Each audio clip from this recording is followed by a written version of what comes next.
Сторі мовки.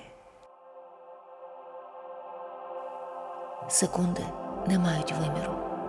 Це тільки удари серця. У думки немає вибору. Це тільки проекція смерті. У слова немає запаху, а є тільки колір і смак. Ти можеш мені сказати, чому це насправді так?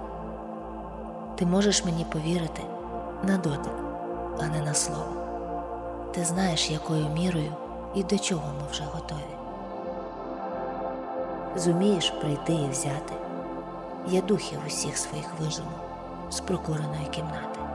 Я викрою, викраду, виберу для тебе добу без краю.